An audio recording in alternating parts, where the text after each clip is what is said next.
Hi, I'm back. Kamusta? Okay, so we'll do another 30 minutes. We'll be finished by 4:45 so that meron tayong allowance time for the video or for the recording to convert and to save the file. Okay?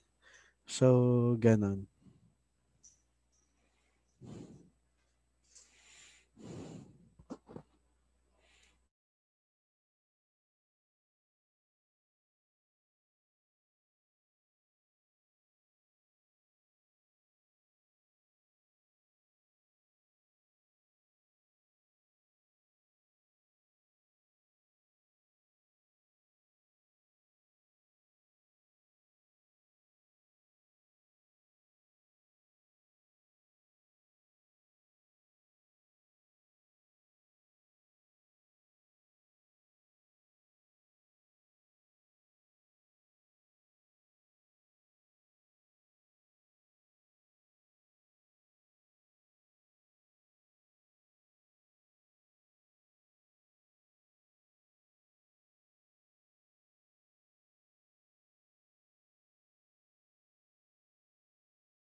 Naririnig ako?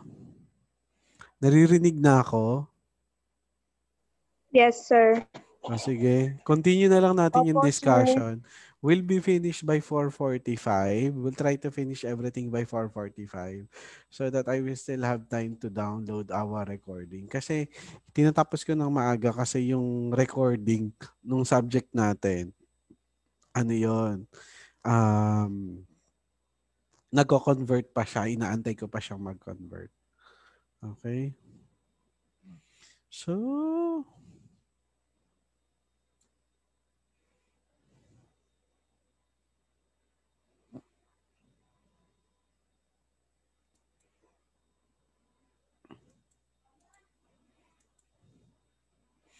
nakita nyo, after ng week 5 and 6, ay ito, after ng 1, 2, and 3, meron kayong performance task. Nakita nyo ba yon, class? Nakita nyo ba yung performance task? Opo. O, Nakita po. sasagutan nyo yan sasagutan nyo yan. Tapos, click kayo dito sa grades. Tignan nyo yung score nyo. Okay? Click lang sa grades. Tapos tignan yung score. Tapos, go back. Balik tayo. So, meron ng performance task. Tapos, week 5 and 6. Week 5 and 6. Okay, merong long quiz number 1. Tapos, 7, 8, and 9, written work 1, tsaka long quiz 2. Okay? So, bali apat. Bali dalawa. Kailangan yung matapos tong dalawa. Tong performance task, tsaka tong long quiz 1. Okay?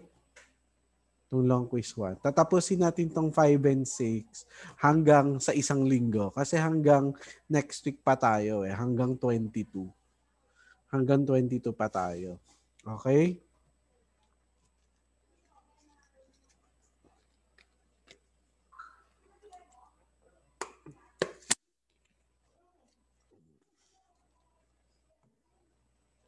Okay?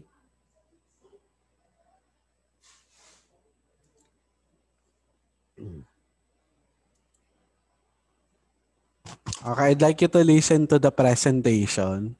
Okay? Please listen to the presentation. Okay?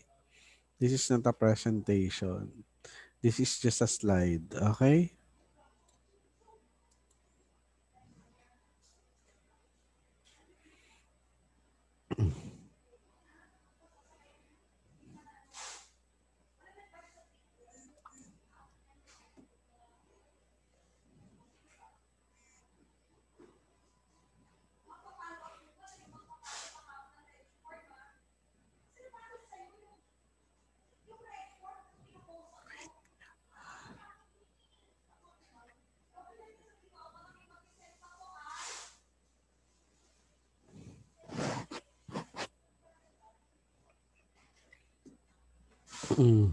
Okay, so this part of our lesson, week 5, talks about research project related to daily life. Okay, so how is a research project useful, related, and even essential to a person's daily life? Okay, can somebody read number 1 and 2? Number 1 and 2. Every day, can I call somebody? Volunteer, sir. Sige, volunteer. Jonaline. Jonaline Iguban. Everyday life. Jonal Everyday life is a methodology which examines and uncovers the realization of daily life and how they are communicated and interpreted by an observer and or a participant. Okay. Number 2, everyday life. Everyday life is a participatory action research method embedded in people and situations. Okay, always remember class that research, there are a lot of possibilities when it comes to a research project just by looking at our daily life. Just by looking at our daily life, you can see problems, you can see new discoveries, you can see new problems, waiting to be uncovered, waiting to be researched about just by dealing with our daily life. Always remember those things. 3 and 4, pakibasa. 3 and 4, sino? Yung nagtataas ng kamay. Daniela. Daniela. Everyday life, research focus. Daniela, you're raising your hand.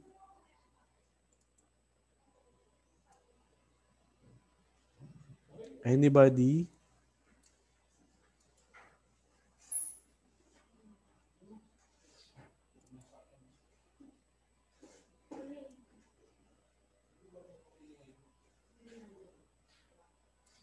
Okay, can I call on Jasmine Micaela? Jasmine Micaela, read Sir? read number 3 and number 4. Everyday Sige po. Everyday life research focuses on the details and seemingly insignificant occurrences that collectively contribute to how a situation, phenomenon, incident is interpreted and experienced. Exploring everyday life requires the researcher to focus on details, connections, and associations between emergent and repetitive themes. focus equally on sameness. Focus equally on sameness and difference. What happened today that did not happen yesterday, and how that influences the research topic or focus, and make comparisons between the researcher's experience and the topic being studied. Okay, remember that. Okay, always remember that. We are more. We may appear different, we different with other people, with other races, but in some cases we are similar. Okay, we are similar. So these differences and this sameness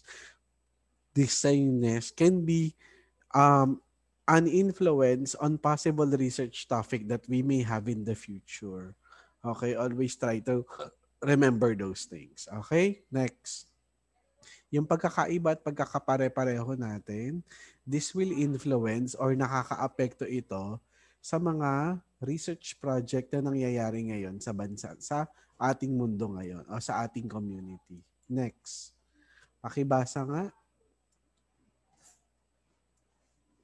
Okay, can I call on Jean Alec, Jean Alec Boticario? Everyday life is often written. Everyday life is often written in a first or third hand person voice and relies on rich descriptions, sharp detail, creative construction, and comparative analysis.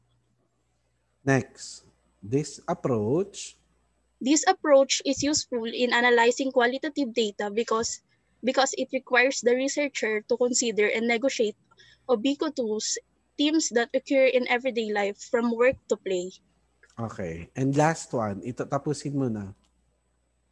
Everyday Everyday life. life as a research approach encourages diversity. It is widely used among marginalized groups to privilege their personal perspectives and viewpoints that might otherwise be silenced or misinterpreted.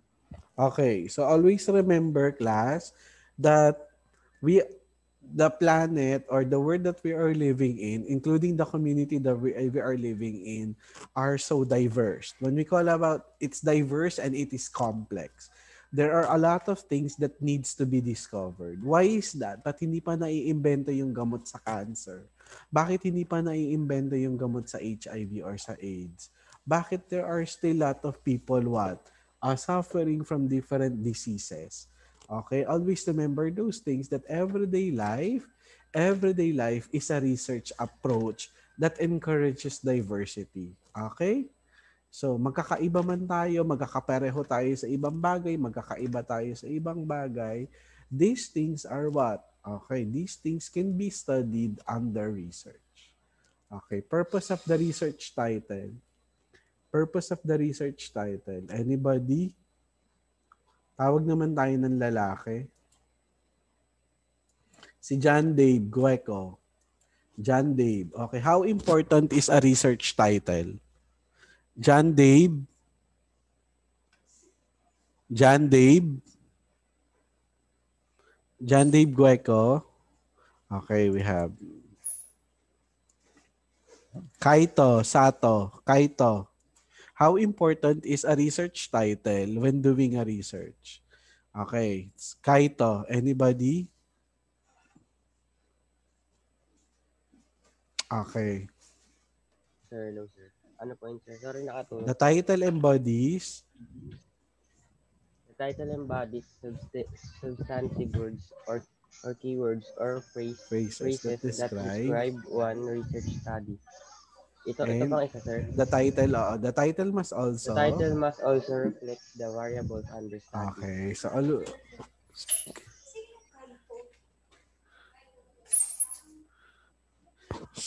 so so purpose of research title, class, in a movie, di ba? In a movie or every time you read a book or you read something, okay, one of the most important thing that you must consider is the research title. It talks about a lot about what is being studied. Okay? For example, here I have, dito sa upuan ko, may nakalagay, quality of services inside the Iloilo Rehabilitation Center. So through the title, alam ko na yung pag-aaralan ng mga researcher ay ang rehabilitation center.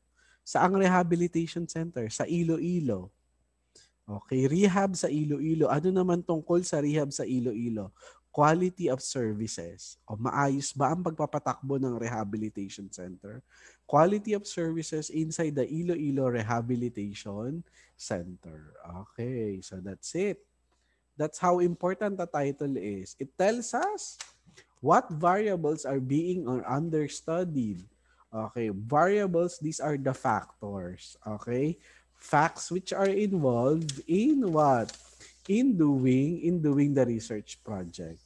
Okay, and next, formulate. How do we formulate a research title? Okay, okay.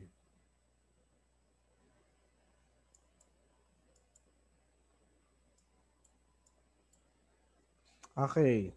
So I have here a research title. In developing your research title, you need to have independent variables and dependent variables. Okay? Okay. So let's have a sample title. Okay, let's have a sample title. Train delay, academic dilemma of young commuters of LRT. Okay, ang independent variable dito is yung train delay. Okay, independent variables are factors or stimuli that directly affects or cause or changes to the independent variables. Okay? So, train delay.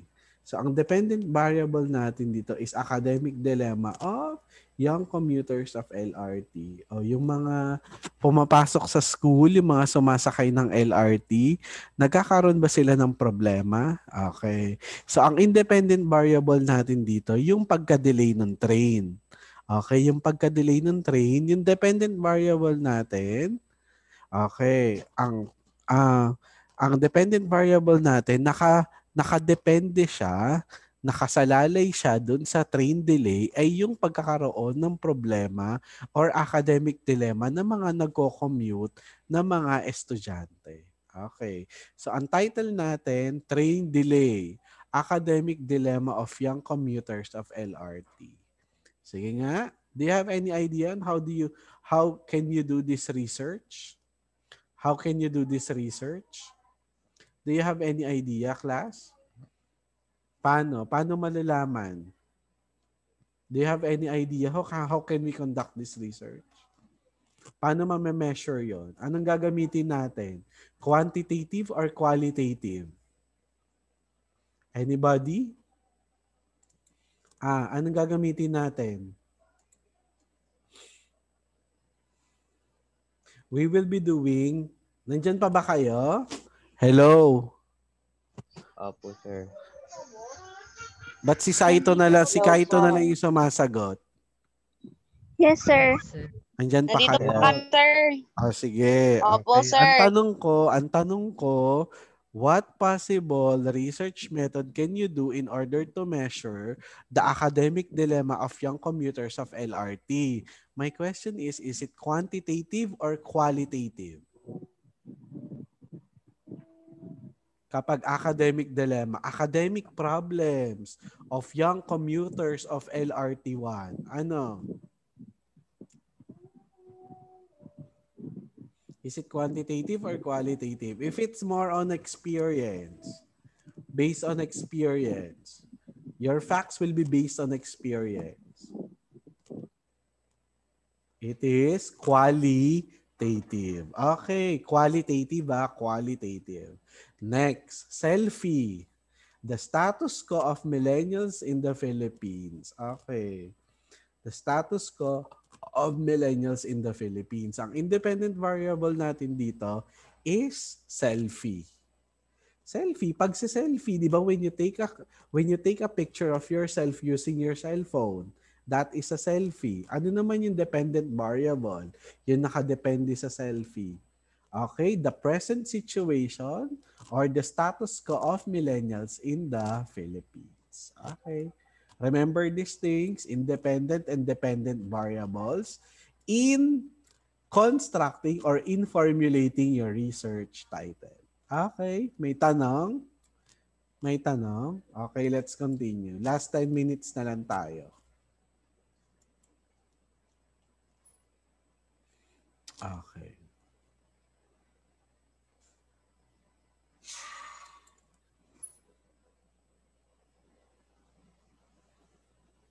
Okay, identifying the inquiry. Okay, we're done with this. Okay.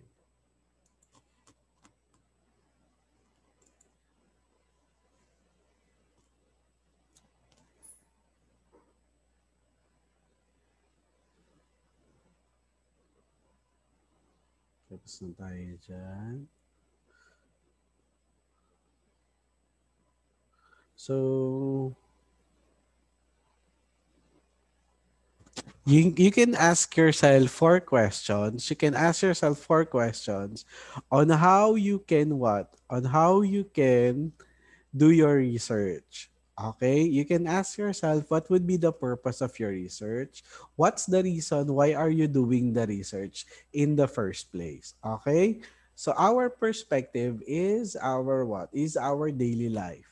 Okay, as it becomes a study of social interaction in a natural environment that shows extraordinary happenings while situating the ordinary events of life. Oh, how do you do research ba? How do you do research? You find something extraordinary to the ordinary. Okay? O, di ba? Araw-araw, pumapasok yung mga estudyante, sumasakay sa LRT, o all of why not make a study out of that? 'Di ba? O pwede ring all of a sudden, nagbakasyon nung March. All of a sudden, nagbakasyon nung March and then from April to December and onwards, all students were required to do or to have their classes online. What could be the effect to the students? Do they learn? Natututo ba sila? When they do online class? What are the problems being encountered? Lahat ba may internet? Lahat ba may strong connection? O do you enjoy online class? Or which is better? What do you like better? Which do you prefer? Online class or face-to-face class? Okay. So number 1, pakibasa nga yung tanong. Anybody? Do you intend to convince? Kelly Andrea? Kelly, pakibasa nga. Do you intend? Kelly? Do you intend to convince the people about the practices which would lead them to make their own judgment based on the data presented in your study? Okay. So you may want to convince other people about the practices which could lead them to make their own judgment on the data presented on your study. For example, how can we give an example when people are being convinced about the practices? So you may, for example, 'di ba kapag nagko-commercial ng sabon, 'di ba? Oh, gamitin niyo 'to, 'di ba? Gamitin niyo 'to, mas mabilis magpaputi ng damit. Oh, they do research on that. Okay? Okay, next. Pakibasa nga itong 3 na 'to para matapos na tayo. Princess Jerica. Princess Jerica. Princess. Princess. Princess, wala si Princess. Wala si Princess. Si ano na lang. Oh, Iha, favorite ko to si Jean Alec Boticario. Boticario, pakibasa nga tong 3. Do you intend to discuss issues which would allow people to decide and act on the results of the research? Do you intend to analyze incidents by determining the causes and effects or the nature of the condition? Do you intend to explain interventions done to treat the affected data in order to see other outcomes? Okay, do you intend to convince? Do you intend to discuss? Di ba? Do you intend to convince? Mag-convince ka ng mga tao? Do you intend to discuss a certain topic? Or on the result of the research? Do you intend to analyze? Oh. Or do you intend to explain interventions? Okay? So, pili lang kayo dyan. Convince, discuss, analyze, and explain. Okay. So, always remember these four questions, purpose of research. So do you have any more questions before we end? Do you have any more questions? So we'll continue with this tomorrow. I will inform everybody if I will be replaying the lesson natin today for tomorrow sa mga hindi nakapanood, or I will just proceed with our discussion. Kung itutuloy natin o i-replay natin yung nangyari ngayon. So yung 25 na pumasok ngayon, possible na pwede nyo nang hindi panoorin yung lesson tomorrow kung i-repeat ko siya, kung i-replay ko siya. Pero I will inform you kung magre-replay tayo, or I will provide another set of lesson. Okay, may tanong ba bago tayo matapos?